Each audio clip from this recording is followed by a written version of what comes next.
الصحية بالمنطقة، عادت مياه البحيرة للاستقرار من بعد الحل المؤقت الذي جاءت به اللجنة الوزارية، مما أعاد للمنطقة حيويتها وشعبيتها في انتظار حل نهائي للمشكل.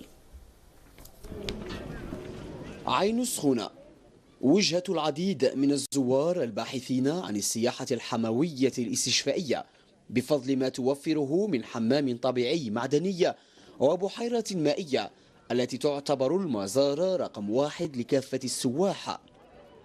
البحيرة تسمح لزوارها التمتع بالسباحة والاستجمام وحتى العلاج بسمك التيلابيا النادر الذي تحويها، إلا أنها في السنتين الأخيرتين تراجعت نسبة تدفق مياهها، مما أثر على الحياة البيولوجية داخلها وأفقدها سمعتها، غير أن المجهودات الأخيرة من قبل المجتمع المدني حرك الوزارة الوصية التي أوفدت لجنة تقنية لدراسة الوضع، وخلصوا إلى حل مؤقت الأسبوع الماضي أعاد الحيوية من جديد لهذه البحيرة.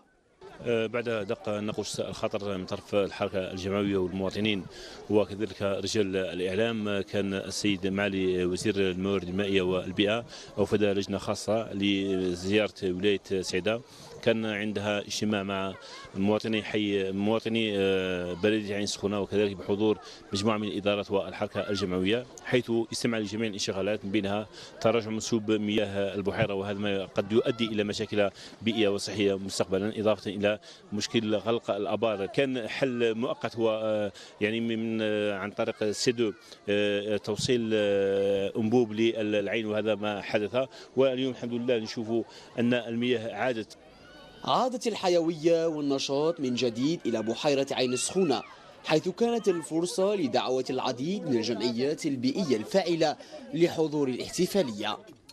اليوم الحمد لله العين رجعت إلى مجاريها والسواح راهم يجوا، كل أمور رجعت. ايام القادمه ان شاء الله تكون اكثر، كما اكثر سواح، اكثر مياه، اكثر حماس، اكثر كل. مرحبا بكل جزائري، مرحبا بكل جزائريين لان راهم في بلادهم.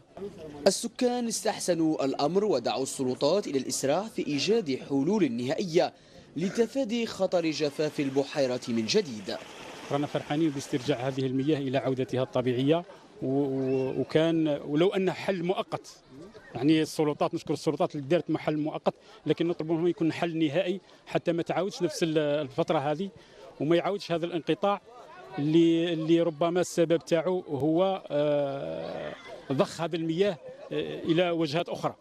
عودة الحياة إلى بحيرة عين السخونة التي وإن كانت بحل مؤقت إلا أنها سمحت باسترجاع السواح والنشاط الذي غاب عنها في الفترات الماضية، في انتظار حل يقضي بالقضاء نهائيا على هذا المشكل الذي تعانيه من ضخ عشوائي.